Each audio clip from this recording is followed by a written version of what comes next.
জানেন যে মোট 4টা মামলা আমাদের এখানে ধার্য ছিল। মূলত আমি একটা মামলার বিষয়ে আপনাদের সামনে উপস্থাপন করতে পারি বা করতে চাচ্ছি, সেটা হচ্ছে যে আশুলিয়ায় যে লাশ পোড়ানো হয়েছিল, 6 জন ব্যক্তিকে হত্যা করার পর পুড়িয়ে দেওয়া হয়েছিল যাদের লাশ, সে বিষয়ে আজকে আমাদের তদন্ত প্রতিবেদনের দাখিলের দিন ধার্য ছিল।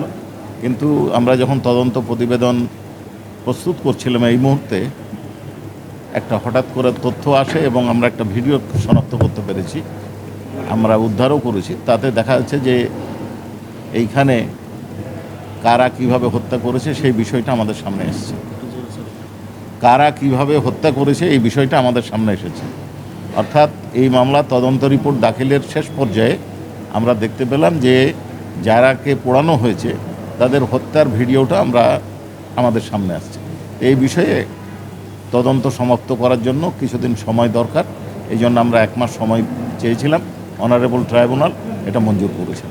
আর একটা ছোট্ট বিষয় ছিল, নরসিংদীর ছাত্রলীগ নেতা অন্য একটা মামলায় গ্রেপ্তার ছিলেন, এই মামলায় WEC ছিল, তাকে প্রোডাকশন মূল আজকে হাজির করা হয়েছে, তাকে জেল হাজতে প্রেরণের আদেশ দিয়েছে। যারা পুড়িয়েছে নাকি যারা পুড়িয়েছে তাদের নতুন তথ্য পেয়েছে? আমরা এই ইনভেস্টিগেশন করতে গিয়ে হত্যাকাণ্ড সংগঠন সম্পর্কে একটা তথ্য পেয়েছি, সেটা আমরা এখন যাচাই বাছাই করছি। মানে ব্যাপারটা কীরকম যে আপনারা আগে ছিলেন লাশ পোড়ানোর পরবর্তী এখন জানতে পারলেন যে কীভাবে মারা হয়েছে?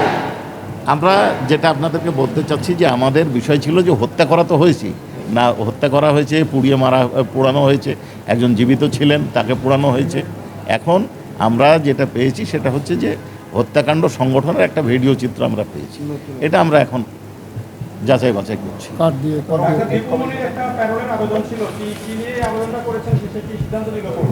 আর কি বললেন আপনি? পরবর্তী ডেট হচ্ছে 25/5। জি, 25 মেতে। হ্যাঁ, 5 তো হলো মে। জি হ্যাঁ। আর দেখেন এই বিষয়টা সম্পর্কে আদালত প্যারোলের বিষয়টা স্বরাষ্ট্র মন্ত্রণালয় থেকে দেখা হয়, এটা আমাদের বা ট্রাইব্যুনালের বিবেচ্য বিষয় নয়, এটা আমরা বলেছি। ট্রাইব্যুনাল বলেছেন যে কর্তৃপক্ষের সাথে আপনারা যোগাযোগ করেন। জি, মানে সব মিলিয়ে আসলে কি সময় ক্ষেপণ হয়ে যাচ্ছে নাকি? মানুষের ভিতরে তো এই নিয়ে নানান প্রশ্ন আছে। একটা ভিডিও আপনারা একেবারে শেষের দিকে এসে পেলেন, 8 মাসের ভিতরে সেটি পাওয়া গেল না, মানে এটার ব্যাখ্যাটা কি? কারণ এটা তো একেবারে চূড়ান্ত পর্যায়ে ছিল।